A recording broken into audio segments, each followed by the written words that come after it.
ሌላ ሰበር ዜና አለ። ፕሮቴስታንቶች ዛሬ ያልነቃችሁ መቼ ልትነቁ ነው? እንግዲህ ዛሬ የኔታ ቲዩብ በፌስቡክ ገጹ ላይ ያሳወቀው ወይም ደግሞ ያስነበበው ነገር እጅግ በጣም ልብ ይሰብራል። መሰረተ ክርስቶስ ከግብረ ሰዶማውያን ተቋማት ጋር የምታደርገውን ግንኙነት ሲቃወሙ የነበሩትን ሰዎች ከአባልነት አግዳቸዋለች ማለት ነው። ከዛ ውስጥም ደግሞ አንዱ ዶክተር ስዩም አንቶኒዮ ይባላሉ። እኚህ ደግሞ ሲያቀርቡና ተከታታይ ሲቃወሙ የነበሩት ምን እንደነበረ እስኪ ህብረት የግብረ ሰዶማውያን ክርስቲያኖች ህብረት ማለት የት ቸርች ውስጥ ነገ ምን ሊሆን የተዘጋጀ ቸርች ሊሆን ማለት ነው። ቤተ ክርስቲያናት ውስጥ ህብረት በመመስረት በጣም በብዙ አይነት ደረጃ ወደ አገራችንም እየገቡ እንደሆነ እየተነገረ ነው፣ የምናየውም ነው።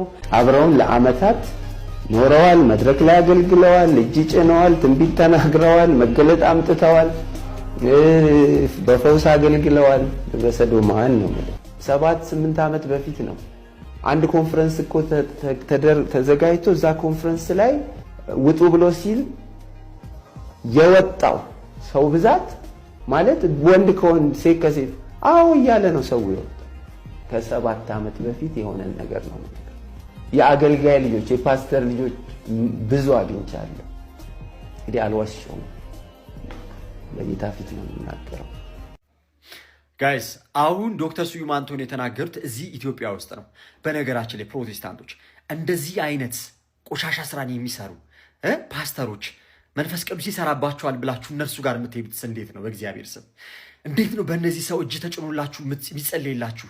እግዚአብሔር አምላክን የሚያስቀይሙ ከባድ ስራን እግዚአብሔር አምላክ የሚያስጸይፈውን ነገር የሚፈጽሙ ሰዎች ጭራሽ ፓስተሮችም የፓስተር ልጆችም ደግሞ አሉበት። እንዴ በጣም እኮ አስቸጋሪ ነገር ነው ጋይስ። ህብረት ለመሆን ቤተክርስቲያን ለመሆን እየተዘጋጀን ያ ማለት በጣም ብዙ ናቸው ማለት እኮ ነው። እንደነዚህ አይነት ሰዎች ከአባልነት ከተሰረዙ ሊሰራ ወይም ደግሞ ሊፈጸም የታቀደ ሌላ እቅድ አለ ማለት ነው። እነሱ ይቃወሙት የነበረውን ነገር በነፃነት ለማድረግ እየፈለጉ ነው ማለት ነው። ስለዚህ ጴንጤ ሆይ ንቃ። ስልክ ተደወለብኝ፣ እጅግ በጣም ይቅርታ ድምፁን ያጠፋባችሁ ማለት ነው። እና ይህንን በማለት እንግዲህ ቲክቶክም ደግሞ ሊያጠፋው ስለሚችል ሁላችሁም በቻላችሁት መጠን ኮፒ ሊንክ አድርጉት እና ፕሮቴስታንቶች እንወዳችኋለን። ያላችሁበትን መርምሩ። ዶክተር ስዩም አንቶኒዮስን የመሰረተ ክርስቶስ አመራሮች ግብረ ሰዶምን በመቃወም ሰበብ የቤተ ክርስቲያኒትን መልካም ገጽታና ስም አጠልሽታል ሲሉ ነው ከሙሉ አባልነት የሰረዟቸው። እና ዶክተር ስዩም አንቶኒዮ በዚህ ጉዳይ ላይ የሰጡት ሐሳብ አለ። እስቲ ስሙልኝ። በግልጽ እኔ ለመሪዎቹም ነግሬያቸዋለሁ። የአዲስ አበባ ክልል መሪዎች ጋራ ለ3 ሰዓት ቁጭ በግሌ ሳወራ ሊመጡ ጥቂት ሳምንታት ሲቀር ማለት ነው ማለት ኤክስኮሙኒኬት ትደረጋላችሁ አደጋው አለ ተብሎ ሲነገር እሱን እኔ ተዘጋጅቼበት ነው የገባ ነው እኔም ወገኖቻችንም እና ከባለቤቴም ጋር አስቤ ጸልዬ መክሬ የጀመርኩት ነገር ነው። ግን መተውም እኮ ውሸት ነው የሚናገሩት ብያል እና መተው ውሸት እስኪናገሩ ጠብቁን ነው የምትሉን ወይ የሚልም ቻሌንጅ ነው ያቀረብኩት። እውነትም ደግሞ ከተመለሱ በኋላ በግልጽ ያየ ነው ውሸቱ ቀጠለ። አልሄድንም፣ ኮሚኒኬሽን የለንም፣ በቃል ነግረናቸዋል። ፈቃድ ተጠይቆ ነው ሄደው ሲባል የነበረው ደግሞ ፈቃድ እንዳልተጠየቀ ሁሉ በአደባባይ ወጣ እና መግለጫ ለምን ሰጣችሁ?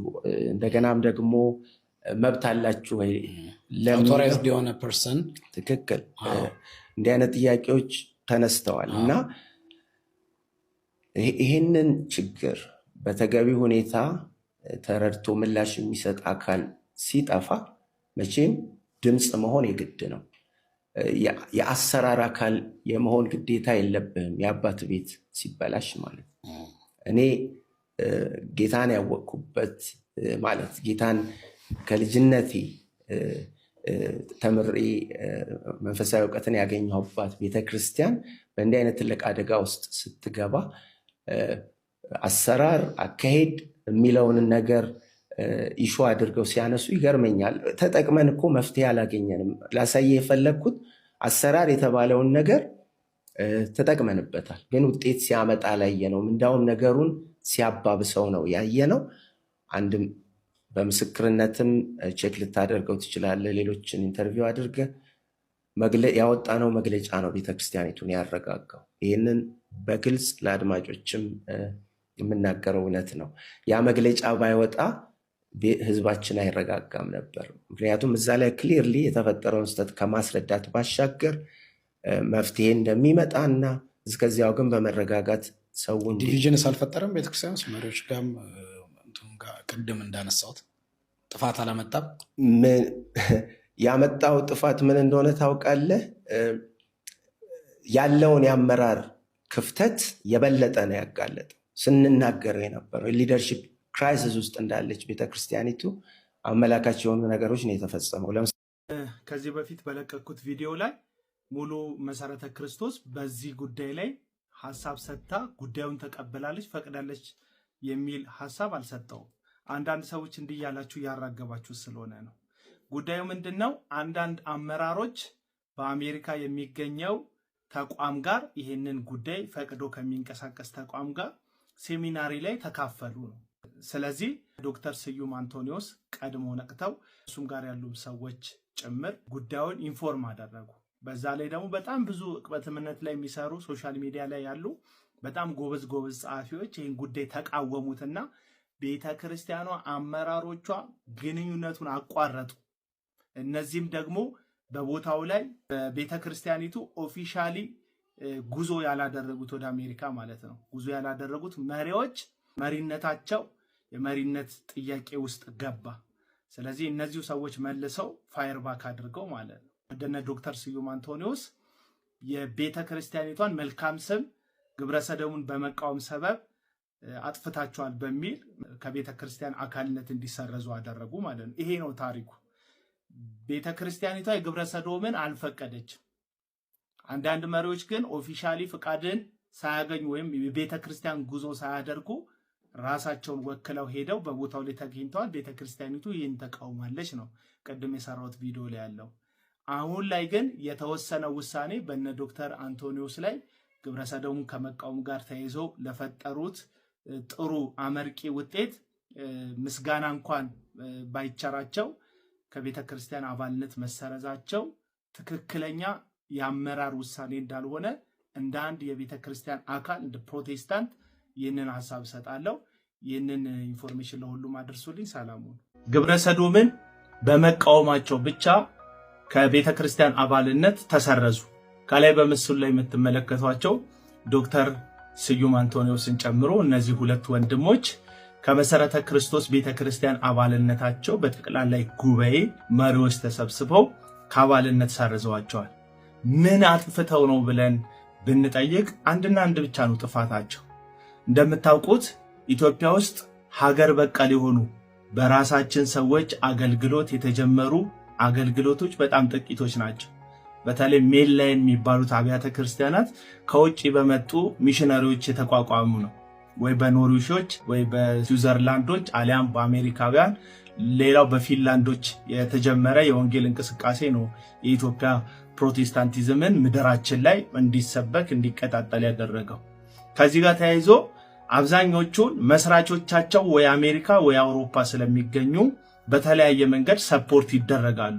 መጽሐፍ ቅዱስ ትምህርት ቤት በመክፈት ሊሆን ይችላል፣ የእርዳታ ድርጅት በማቋቋም ሊሆን ይችላል፣ መሰረተ ልማትን በማሟላት ሊሆን ይችላል፣ ለአገልጋዮች ፈንድ በማድረግ ሊሆን ይችላል። በተለያየ መንገድ ድጋፍ ያገኛሉ። ይህ ድጋፍ በአንድም በሌላ የተቋረጠበት መልኩ አለ። ለምሳሌ የመሰረተ ክርስቶስና የመካነ ኢየሱስ ቤተክርስቲያንን ብናይ በዓለም አቀፍ ደረጃ የግብረሰዶም እንቅስቃሴ ከመስፋፋቱ ጋር ተያይዞ አንዳንድ በአውሮፓ የሚገኙ በአሜሪካ የሚገኙ ቤተክርስቲያን ነን የሚሉ አካላቶች ይህንን ግብረሰዶም አጽድቀው ፈቅደው ደጋፊም ሆኖ ስለቆሙ አንዳንድ ኢትዮጵያ ውስጥ የሚገኙ አብያተ ክርስቲያናት ቀጥታ ነው ግንኙነታቸውን ያቋረጡት። ምክንያቱም ኢትዮጵያዊ ማንነት አይፈቅድም። ኢትዮጵያዊ ማንነት ብቻ ሳይሆን የአምላክ ቃል የግብረሰዶም እንቅስቃሴን የሚጸየፍ ኢትዮጵያዊ ባህል አጥብቆ የሚጠላው ነገር እንደሆነ ይታወቃል። ከዚህ ጋር ተያይዞ መሰረተ ክርስቶስ ቤተክርስቲያንም ከነዚህ ሰዎች ጋር ወይም ከነዚህ ቤተክርስቲያን ጋር ህብረት የለኝም ካለች በኋላ መሪዎቿ በድብቅ ሄደው ሲሚናሪ ሲካፈሉ ኢንፎርሜሽን ወጣ። ይሄን ተከትሎ እነ ዶክተር ስዩም አንቶኒዮስ በአደባባይ ይህንን ጽዩፍ ድርጊት ቤተክርስቲያናችን በመሪዎቿ በኩል ህብረት ማድረግ የለባትም። ገንዘቡ ይቅር፣ ትውልድን ማዳን አለብን፣ ትውልድን ከዚህ ነቀርሳ ከዚህ በሽታ መታደግ አለብን ብለው እንቅስቃሴ ጀመሩ። የተለያየ ሚዲያ ላይ ጩኸታቸውን ማሰማት ጀመሩ። እነሱ ብቻ አይደሉም። የተለያዩ ዕቅበተ እምነት ላይ የሚሰሩ ወገኖች በአንድም በሌላም በተለያየ ቦታ ላይ መጽሐፍ ይሄ ነውር እንደሆነ ተጽዕኖ ማድረግ ሲጀምሩ እነዚህ መሪዎች ጥያቄው ስለገባ መሪነታቸው ሳይወዱ በግዳቸው ግንኙነት እንደማያደርጉ ቃል ገቡ። ይበል የሚያሰኝ ቃል ኪዳን የገቡት የመካነ ኢየሱስ ቤተክርስቲያን መሪዎች ናቸው። በአደባባይ እንዳጠፉ ንስሐ ገቡ። በመግለጫ በአቋም መግለጫ ደረጃ መግለጫ አውጥተው ይህንን ነገር እንደሚጸየፉ ኦፊሻሊ ከእንደዚህ አይነት ህብረት ጋር ግንኙነት እንደሌላቸው እንዳቋረጡ አሳወቁ። ቤተክርስቲያን አረፈች። የመሰረተ ክርስቶስ ቤተክርስቲያንም ተመሳሳይ ድርጊት ያደርጋሉ ተብሎ ሲጠበቅ ይህንን ጽዩፍ ድርጊት ቤተክርስቲያን ማድረግ የለባትም ብለው የተናገሩትን እነ ዶክተር ስዩም አንቶኒዎስን ከቤተክርስቲያን አባልነት መሰረዝ ነው የያዙት። መሪዎቿ ምን ድንዛዜ እንደነካቸው የትኛው ጨለማ ግራቸውንና አእምሯቸውን ልባቸውን እንዳጨለመባቸው አናቅም። ነገር ግን በፍጹም እንደ ኢትዮጵያዊ በክርስቶስ ኢየሱስ እንዳመነ እንዳንድ ክርስቲያን ያደረጋችሁ ድርጊት ሊሸለሙ የሚገባቸውን ሊበረታቱ ዕውቅና ሊሰጧቸው የሚገባቸውን እንደ ጀግና ልትቆጥሯቸው የሚገባችሁን ሰዎቻችሁን ነው ከቤተ ክርስቲያን አባልነት የሰረዛችሁት። በጣም ብዙ ነውረኛ አመጽ ውስጥ የሚመላለሱ የሚታወቅ የተገለጠ ነውርና ኃጢአት ያለባቸው አገልጋዮች በኢትዮጵያ አብያተ ክርስቲያናት ህብረት ስር በዝማሬም በስብከት ውስጥም እያገለገሉ ባለበት በዚህ ሁኔታ ላይ ግብረ ሰዶምን ትውልድን የሚያጠፋ ህዝብን የሚያቀነጭር ሞራልን የሚገኝ ጽዩፍ ነገር ከእግዚአብሔር ቃል ጋር የሚጣላ ነውር መሆኑን የተናገሩ ግለሰቦች ሊሸለሙ ነው እንጂ የሚገባቸው ከቤተ ክርስቲያን አባልነት ሊሰርዟቸው አይገባም። ይልቁንም ከቤተ ክርስቲያን አባልነት ሊሰርዟቸው የሚገባቸው በጉያ ያቀፋቸው በአመጽ እጃቸውን ክንዳቸውን ያበረቱ ብዙ ነቢያት፣ ሐዋርያት፣ አስተማሪ ፓስተር ነን የሚሉ ግለሰቦችን ሰብስባችሁ ስታበቁ ነውር ያሉ ሰዎችን ከቤተ ክርስቲያን አባልነት መሰረዛችሁ ነውር ነውና የመሰረተ ክርስቶስ ቤተ ክርስቲያን ይህንን መልእክት ድንገት ከደረሳችሁ መሪዎች አባላት ከደረሳችሁ ከነ ስዩም አንቶኒዎስ ከነ ዶክተር ጋር አብራችሁ እንድትቆሙና ቤተ ክርስቲያኗ በመሪዎቿ በኩል የወሰነችው ውሳኔ ልክ አለመሆኑን እንድትገልጹ ነው ይህን ቪዲዮ የሰራሁት። ሰላሙ ነው። ተፈረመ። የግብረ ሰዶም መብቶች፣ የውርጃ መብት፣ እንደገናም ጾታን የመቀየርና የሁሉን አቀፍ የወሲብ ትምህርት ማለትም የኮምፕሬሄንሲቭ ሴክሹዋሊቲ ኤጁኬሽን ተፈረመ። ምኑ ተፈረመ ትሉኝ ይሆናል። ላለፉት 2 ዓመታት በተለያዩ መንገዶች እንዳይፈረም ከተፈረመም ደግሞ ጥንቃቄ እንዲደረግበት ስናሳስብ የነበረው በአውሮፓ ህብረትና በአፍሪካ በካሪቢያንና በፓሲፊክ ሀገራት መካከል የሚደረገው የ20 ዓመት የንግድና የኢኮኖሚ ትብብር ስምምነት ተፈረመ። መቼ? ባለፈው ህዳር 5 ቀን 2016 ዓ.ም በሳሞዋ አግሪመንት በሚል ስም ተፈርሟል። ይህንን ስምምነት ከፈረሙ ሀገራት መካከል የምንወዳት ሀገራችን ኢትዮጵያ አንዷ ናት። ይህ ስምምነት በውስጡ በሰብአዊ መብት ሽፋን የግብረ ሰዶም መብቶች፣ የውርጃ መብት፣ እንደገናም ጾታን የመቀየርና የሁሉን አቀፍ የወሲብ ትምህርት ማለትም የኮምፕሬሄንሲቭ ሴክሹዋሊቲ ኤጁኬሽን ሐሳቦችን ያካተተ መሆኑ ነው። ይህንን በመፈረማችን ለሚቀጥሉት 20 ዓመታት ይህንን አጀንዳ ለማስፈጸም ደፋ ቀና ለሚሉ የውጭ ድርጅቶች ተገዢ የምንሆን መሆናችንን ልናውቅ ይገባል።